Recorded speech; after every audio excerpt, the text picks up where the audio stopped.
My sister leaked a video of Dad mocking my pathetic career while the whole family laughed. I'd been paying their bills for years. That night, I cut them off and watched their world fall apart. Hey there, I'm not sure if I'm looking for advice or just need to let off some steam, but here we go. I'm Alex, 27, and I've been a full-time streamer for a while now.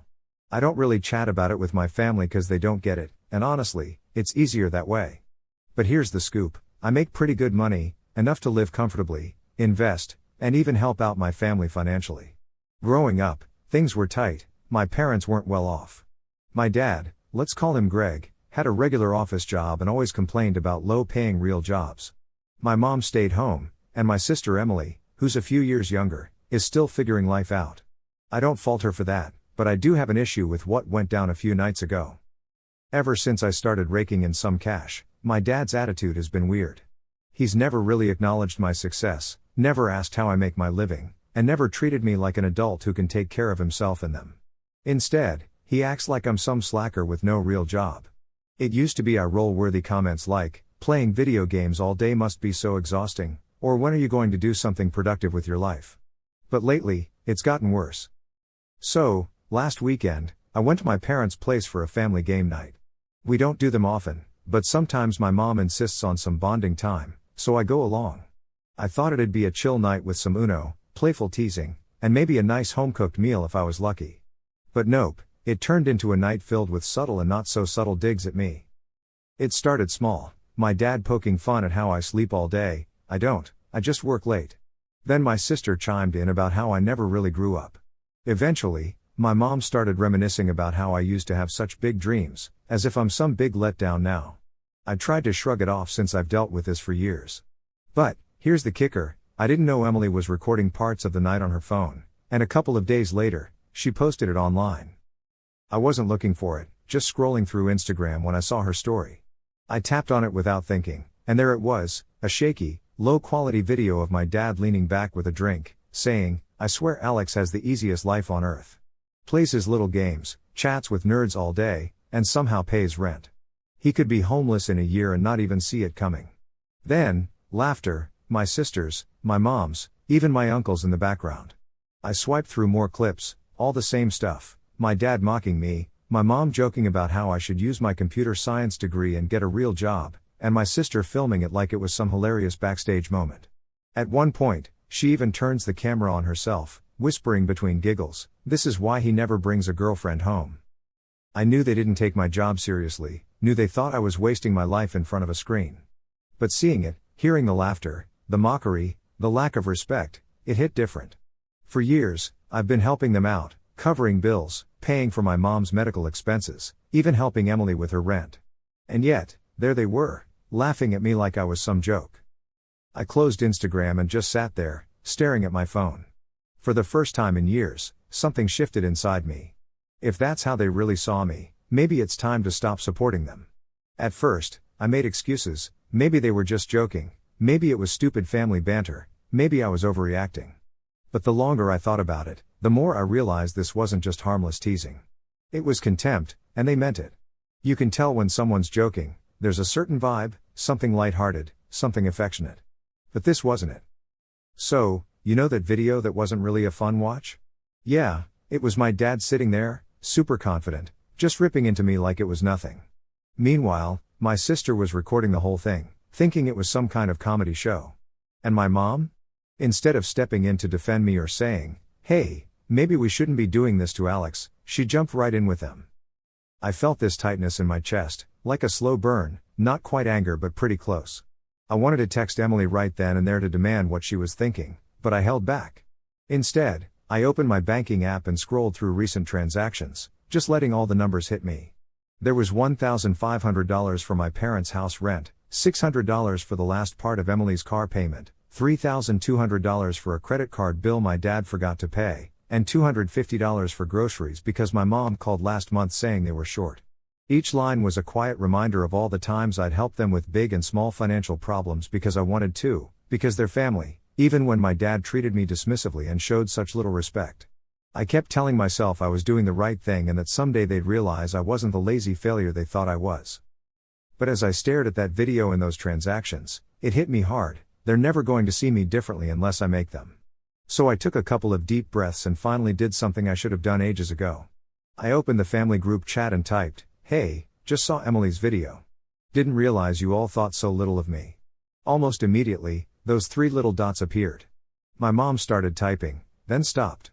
My sister did the same. Finally, my dad replied, "Oh, you saw that?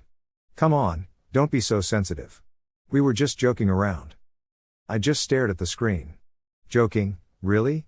Before I could reply, Emily jumped in with, "Yeah, it wasn't serious, lol.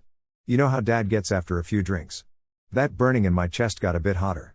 Funny, I didn't remember it being a joke when you needed money for rent last month.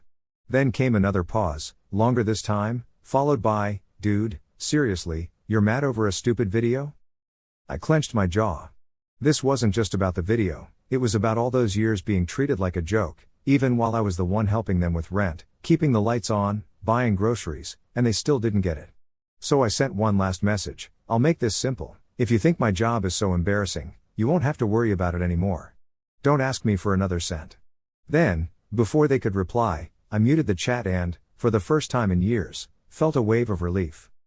Of course, I knew this wasn't the end, not by a long shot. My dad never handled losing control well, and I just pulled away his favorite safety net.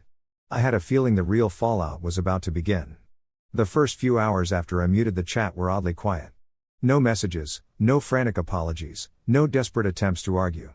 For a moment, I almost thought maybe they got it, maybe they finally understood. But then, around 9 p.m., my phone lit up with a call from Dad. I let it ring, then a text came through, "Pick up the damn phone." Followed by another, "Don't act like a child over a joke." And another, "You really think you're going to cut us off over this? Grow up, Alex." There it was, that familiar tone, a mix of anger and entitlement, like he was owed the conversation, like I was the unreasonable one for setting a boundary. I ignored him. 2 minutes later, Emily texted, "Dude, you're being so dramatic. Dad's pissed. Just talk to him. It wasn't even that serious." I didn't respond. Then my mom chimed in, "Alex, honey, please don't do this. You know your father didn't mean any harm." That one stung, not because I believed her, but because it was so automatic, so predictable. She always minimized his behavior, smoothed things over just enough to keep the peace. I could almost hear her voice, that tired sigh she used whenever I'd push back. "You know how he is, Alex. Just let it go." But I was done letting it go, done playing along. So I put my phone on Do Not Disturb, shut my laptop, and went live. And you know what? It was a good stream. Got solid numbers, had a great game, even got a couple of big donations from regulars. And through it all, I kept thinking, this is my real life, not them, this. For once, I felt free, and in a weird way, I did. I knew my dad too well to think he'd just brush this off.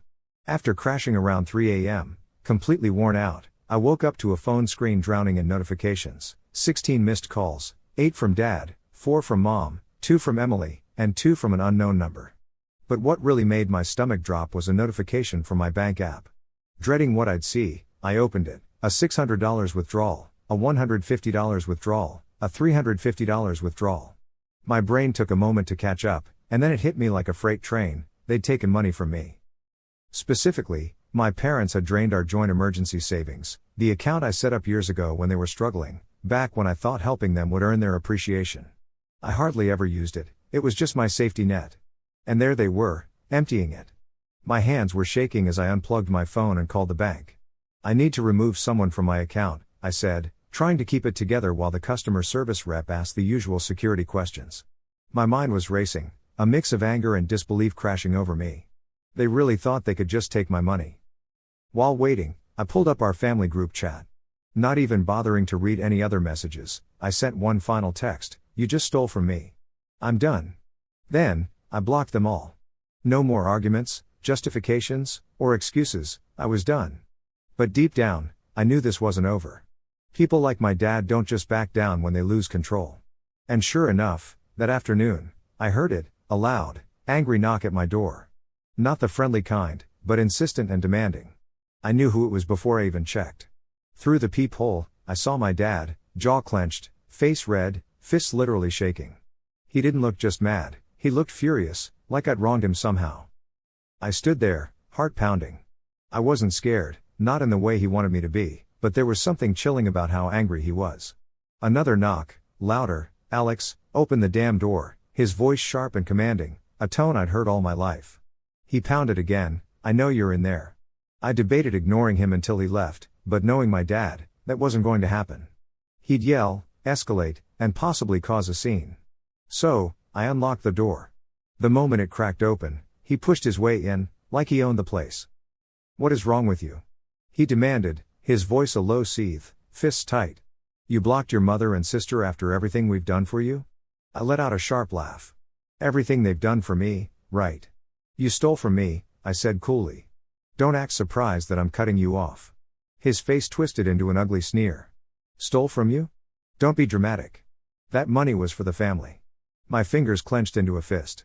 "That was my money," I said, taking a step forward, refusing to let him tower over me like when I was a kid. "I'm done being your ATM. I'm not paying bills or bailing you out anymore." He scoffed. "So that's it? You're just turning your back on us?" Something in me snapped. "You turned your back on me," I shot back, my voice rising. "You, Emily, and Mom all sat there and laughed at me." So there I was, having yet another heated argument with him. He'd always mocked and humiliated me, but now that his pockets were feeling the pinch from not having my money, he suddenly acted like he cared. He rolled his eyes and sighed dramatically, as if I was the one being over the top. "Come on, Alex, it was just a joke," he said, as if that made it all better. I let out a laugh, but it was one of those sharp, bitter ones. It was always just a joke when it suited him, right? Funny how no one was joking when they were happily taking my money, though. It never seemed to bother him that my so-called embarrassing career was keeping a roof over his head. For a moment, something shifted in his expression. His tough facade cracked slightly, just long enough for me to catch a glimpse of uncertainty. It seemed like, for once, he was actually realizing that I meant business.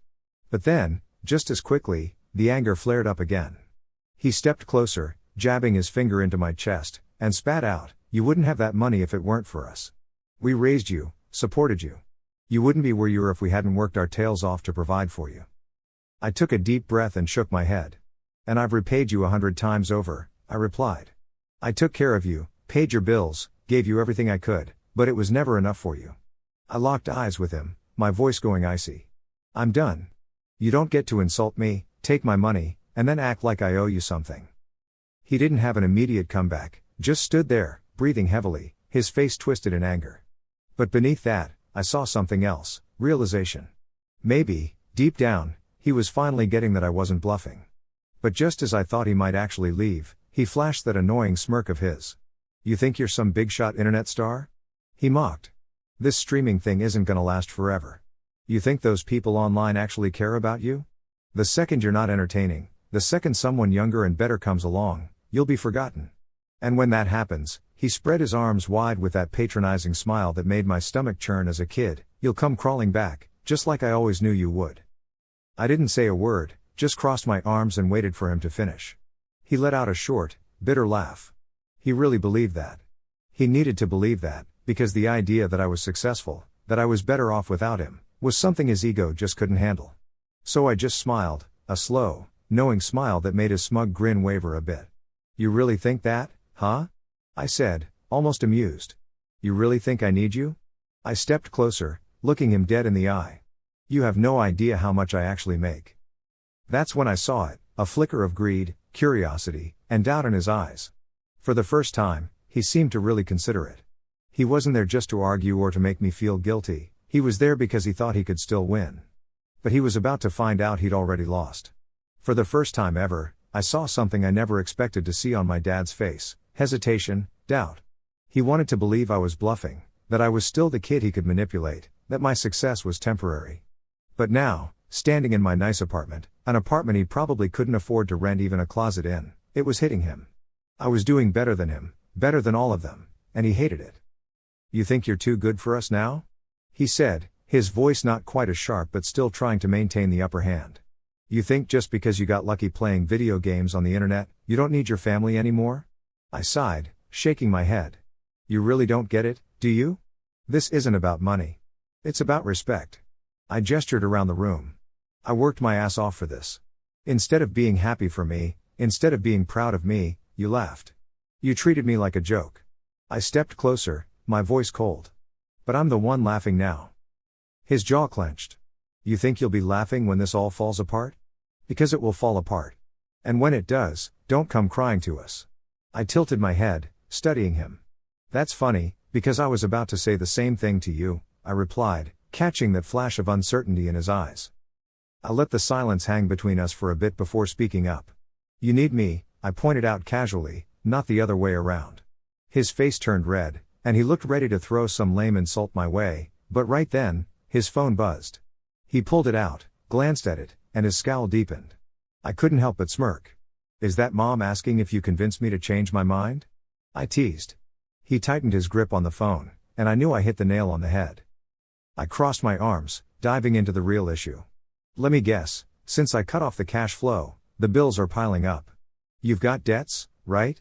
Maybe Mom's been nagging you because there's no more money coming in to bail her out. And maybe Emily's freaking out because her safety net is gone.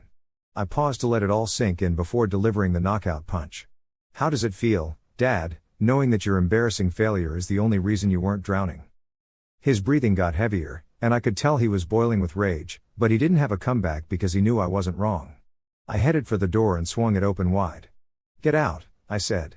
He just stood there, staring at me like he couldn't believe it, like he thought he could still fix things. You're making a mistake, Alex, he finally said, voice low. Family is all you've got. I met his gaze. That's where you're wrong, I said. For the first time ever, I wasn't scared of him. I didn't need his approval or care about his opinions, and that shook him. He lingered there, maybe hoping I'd change my mind or he could guilt-trip me, but I just waited, and eventually, he turned to leave.